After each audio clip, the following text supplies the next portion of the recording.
The Odyssey in Zhukovsky's translation, a letter to N.M. Yazikov, N.M. Yazikov, 1803 to 1846, was one of the most important poets of the time and is still widely anthologized. His gift ran more to verbal pyrotechnics, however, than to content. Gogol thought very highly of his skill with language. He wrote to him often. The publication of the Odyssey will mark the beginning of a new era. The Odyssey is without doubt the most perfect work of all the centuries. Its breadth is enormous. The Iliad is an episode next to it. The Odyssey takes in the entire ancient world, both public and domestic life, all the vocations of the people of that time, their trades, their knowledge, their beliefs. In short, it is difficult to say what the Odyssey does not take in or what is left out of it. For many centuries, it served as an inexhaustible well for ancient and afterwards for all poets. Subjects for innumerable tragedies and comedies have been drawn from it. All that was spread throughout the world became a common heritage, and the Odyssey itself was forgotten. Damn.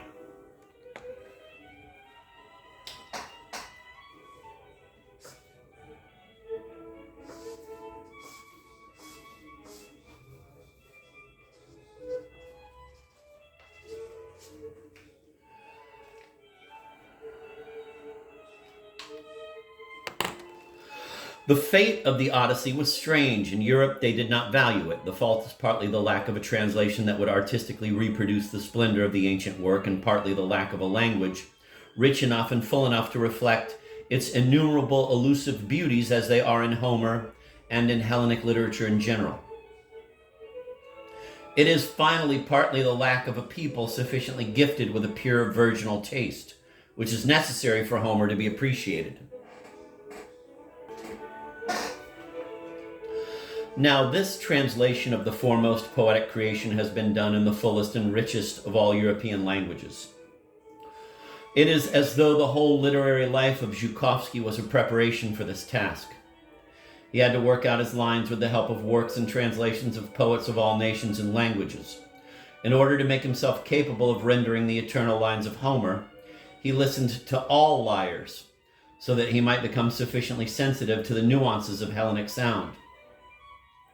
It was not only necessary for him to fall in love with Homer, but also to conceive a passionate desire to compel every one of his compatriots to fall in love with Homer, for the aesthetic profit of the soul of each one of them. It was necessary for the translator to undergo many experiences which would lead his soul to that harmony and calm indispensable. It was necessary for the translator to undergo many experiences which would lead his soul to that harmony and calm, indispensable for the reproduction of a work planned with such harmony and calm. Finally, it was necessary for him to become a more profound Christian in order to acquire that enlightened, profound attitude towards life, which none but a Christian, who automatically comprehends the meaning of life, may have. Such are the conditions which had to be fulfilled so that the translation of the Odyssey might not appear as a servile reproduction, and so that the living word might be heard in it and all Russia might accept Homer as its own. Thus, a kind of miracle resulted. This is not a translation, but rather a recreation, a restoration, a resurrection of Homer. The translation somehow introduces us into the life of antiquity better than the original. The translator imperceptibly became the interpreter of Homer, became a kind of optic nerve, a clarifying lens for the reader, through which all Homer's numberless treasures are displayed with more definiteness and distinctness. In my opinion, all conditions as though by chance are now present to make the appearance of the Odyssey almost indispensable to our time. In literature, as elsewhere, there is a chill. As we are weary of enchantment, so are we weary of disenchantment. Even the convulsive, sick productions of this century, with their mixture of undigested ideas introduced by political and other ferments, have begun to decline considerably. Only belated readers accustomed to line up behind the leaders of the press still read a little here and there, without realizing in their simple-mindedness that the sawhorses leading them have long been uncertain, not knowing themselves where to lead their lost flock. In short, it is now vital for a work harmonious in all its parts to appear, one which represents life with astonishing distinctness, and at the same time conveys a calm and almost childlike simplicity. Among us, the Odyssey produces an influence both generally on all and separately on each.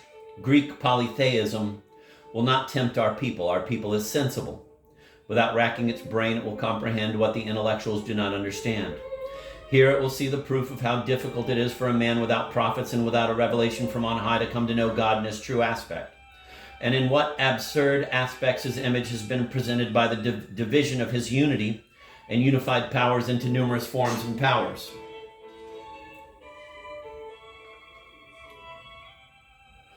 He will not even laugh at the pagans of that time, knowing that they were in no way at fault. The prophets did not speak to them. Christ was not born then. There were no apostles. No, our people will rather scratch the backs of their necks, sensing that even he who knows God in his true aspect, who has his written law in his hands, who even has commentators on the law and the spiritual fathers, prays more slothfully and accomplishes his task less well than a pagan of antiquity. The people will realize why the supreme power aided a pagan because of his good life and zealous prayer, although in his ignorance he appealed to him in the form of Poseidon, Kronos, Hephaestus, Helios, Aphrodite, and others of that kind who fill the imagination. In short, he will drop the polytheism and will extract from the Odyssey what he ought to extract from it, what is palpable in it for everyone, what constitutes the spirit of its content, and why the Odyssey itself was written. That is to teach that everywhere, in every vocation, much trouble comes to man and he must struggle against it. And it is for this that life has been given to man, that in any case he should not lose heart, as Ulysses did not lose heart, when in all his difficult and grave moments he called out in his heart, without doubting that by this interior call within himself he was creating an interior prayer to God, which in moments of distress every man accomplishes, even he who has no understanding of God. That is the spirit of its content by which the impression of the Odyssey is produced on everyone, even before some are carried away by its poetic qualities, the fidelity of its pictures and the vigor of its descriptions, even before others are struck by the exposure of the treasures of antiquity in a detail which neither sculpture nor painting, nor in general any of the ancient monuments has retained, even before a third group stands dumbfounded at the extraordinary knowledge of all the coils of the human soul, all of which were recorded by the all-seeing blind man, even before a fourth group is struck by the profundity of the views on government, by the knowledge of the difficult science of ruling people and wielding power over them which the divine old man possessed, the legislator of his and future generations. In short, before anyone is seduced by any passage of the Odyssey whatsoever about his trade, his occupations, his inclinations, and his personal peculiarities. And all because the spirit of the content is tangibly perceived. It is its inner essence, which no other work has displayed so powerfully through externals, penetrating everything and dominating everything, especially when we consider how vivid each episode is, how each might have eclipsed the principle. Why is it felt so powerfully? Because it resided in the depths of the old poet's soul. You see how at every step he wished to clothe what he wanted to affirm for all time among men in all the bewitching beauty of poetry. How he tried to strengthen whatever may be commendable in popular customs, to remind man that there is something better and holier in him, which he is always liable to forget, to leave to every person an example of his profession in each of his characters, and to leave to all in general an example in his tireless Ulysses of the profession of man in general. To leave to all in general an example in his tireless Ulysses of the profession of man in general. The stern respect for customs, the reverential esteem for power and superiors, notwithstanding the organized limits of power, the virginal modesty of his young people, the benevolence and good humor of the old people, the cordial hospitality, the respect, almost reverence for man, insofar as he shows forth the image of God, the belief that not one happy thought can be conceived in his brain without the supreme will of a being infinitely higher than us, and that he can do nothing by his own means. In short, everything, every last detail in the Odyssey speaks of the inmost desire of the poet of poets to leave to the men of antiquity a living and complete book infused by law at a time when there was still neither law nor founders of order, when there were still no civil and written enactments determining the relations between people, when the people had not yet seen much and did not even have a presentiment, when only this divine old man saw everything, heard, imagined, had a presentiment. A blind man, deprived of the sight normal to all people, and armed with that inner eye that other people do not possess. And how skillfully was all this labor, so long considered, hidden under the most naive fiction. It is like a grandfather who, having brought all his kin together in one family and having seated himself among his grandchildren, is ready to behave like a child with them.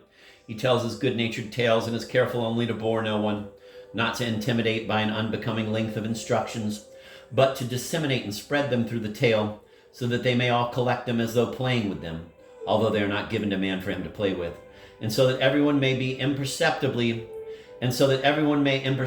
absorb what he knew and saw better than anyone of his age and time. Anything spontaneously expressed may be admired, if an attentive examination later discloses a marvelous structure both in its entirety and in each separate song. How stupid are those German savants who imagine that Homer is a myth and all his creation popular songs and rhapsodies.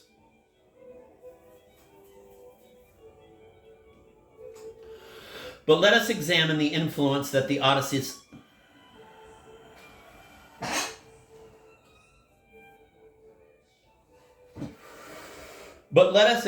influence that the Odyssey can produce on each of us separately. First, it will work upon our writing brothers, on our authors. It will restore many to the light, leading them like an artistic pilot through the bustle and the shadows piled up by unsettled, unorganized writers.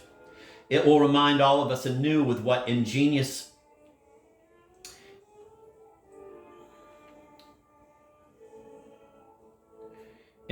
simplicity we must imitate nature. It's not ingenious, it's ingenuous.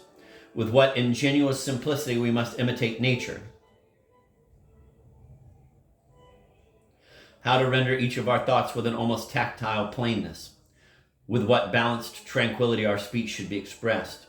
It will make all our writers feel anew that old truth which we should always remember and which we always forget, namely, never to take up the pen until everything is established in our brains in such clarity and order that even a child's powers would understand everything and keep it in memory.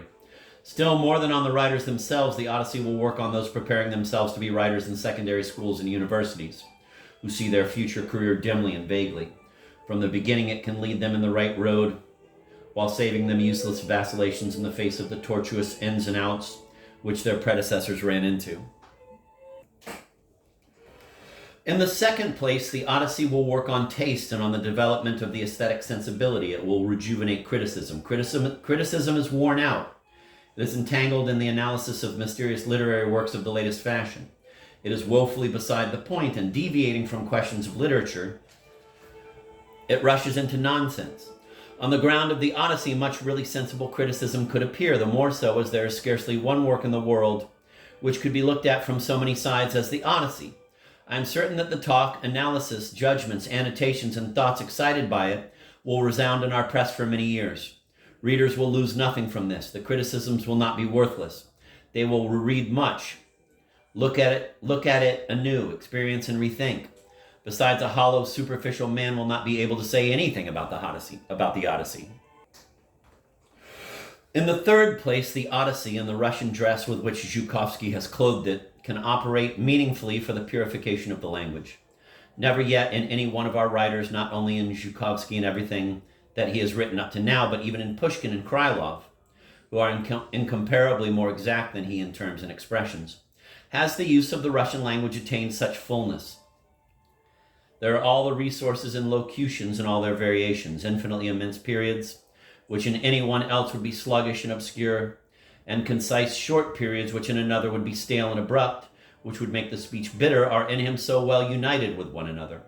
All the passages and transitions are accomplished with such harmony.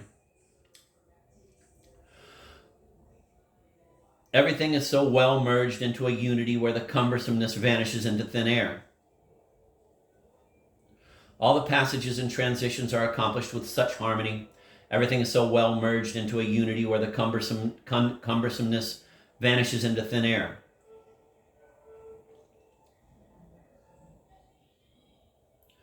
That it would seem that all the style and quality of speech flows on of itself. There is no trace of contrivance, as there is none of the translator himself. In its place, we have before our eyes, in all his majesty, the old man Homer. and one hears those stately eternal speeches which are not on the lips of any other man, but whose fate it is to be heard eternally throughout the world. It is here that we writers see with what wise attention one must make use of words and expressions, how each simple word may be restored to its lofty dignity when we know how to put it in its proper place, and how much it means for a work meant for general use, a work of genius, this highest work of all, to have a proper outward form. The least little mote is noticed and springs to our eyes. Zhukovsky justly compares these motes to trash dragged into a splendidly appointed room where everything shines like a polished mirror from ceiling to floor.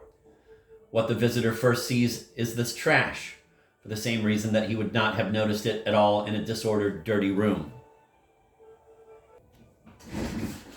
Fourthly, the Odyssey will work upon all curious dispositions, as well as those occupied with scholarship, as of those who have not been instructed in learning, by disseminating a living knowledge of the ancient world. You will not read in any history what you will find in it. All the past breathes from it. Antique man is there as though living before your eyes, as though you had met him and spoken with him.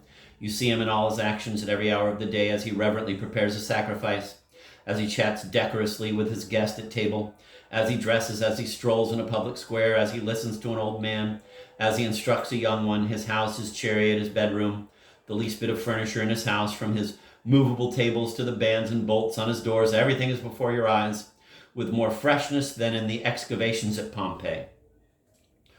Finally, I even think that the appearance of the Odyssey will make an impression on our contemporary society. Precisely at the present time, when by a mysterious decree of Providence everywhere is heard an unhealthy murmur of dissatisfaction, the voice of human displeasure with everything that exists in the world, against the order of things, against the time, against oneself, when one finally begins to become suspicious of the perfection to which the latest constitution and public education have led us, when one perceives in everyone a kind of uncontrollable thirst to be something other than what he is, perhaps even proceeding from a fine source, to be better, when through the absurd clamor and the thoughtless propagation of new but dimly perceived ideas one perceives a kind of general attempt to be closer to a mean, to find the real law of our actions, as well those of the mass as of persons taken separately. In short, it is precisely at this time that the Odyssey strikes with the majesty of the patriarchal, ancient mode of life, with the simplicity of uncomplicated social lines, with the freshness of life, with the clarity of man's childhood. In the Odyssey, our 19th century will hear a strong reproach, and the reproaches will go on the more it is scrutinized and carefully read. It is possible, for example, that the reproach which expands in your soul will be stronger when you discern how ancient man, with his poor means, with all the imperfections of his religion, which even permit him to cheat, to avenge, to resort to perfidy, for the extermination of his enemy, with his recalcitrance, cruelty, absence of obedient character, with his worthless laws, nevertheless new, by the simple fulfillment of old customs and rites which were not senselessly established by the ancient sages and were preserved to be transmitted from father to son as something holy. By the simple fulfillment of these usages and customs, he succeeded in acquiring a harmony and even beauty of conduct, so well that in him everyone becomes majestic from head to foot, from speech to least gesture, even to his well-made clothes, and it seems that you really perceive in him a man of godlike descent. And we, with our enormous means and instruments for perfecting ourselves, with all our centuries of experience, with our supple, imitative nature, with our religion, given to us precisely to make us saints and inhabitants of heaven, with all our instruments we have come to such a sloppiness and disorder, both externally and internally, that we have succeeded in making ourselves into scraps, into petty creatures from head to very clothes. And in addition to all that, we so loathe one another that no one respects anyone, not even excepting those who speak of the respect due to all. Let me make sure I got that last sentence right. We so loathe one another that no one respects anyone, not even accepting those who speak of the respect due to all. In short, the Odyssey will operate on those who suffer and are ill because of their so-called European perfection. It will remind them of the beauty of their youth, now, alas, lost, but which humanity must recover as its legitimate legacy. Many will meditate over many things in it, and among others, many things about the patriarchal era with which Russian nature has so much affinity, will invisibly be spread abroad over the face of the Russian land. By the fragrant lips of poetry there will be wafted into the soul something that implies neither law nor power. Read on April 1st, 2026. Today is Gogol's 217th birthday. Beloved, beloved Nikolai.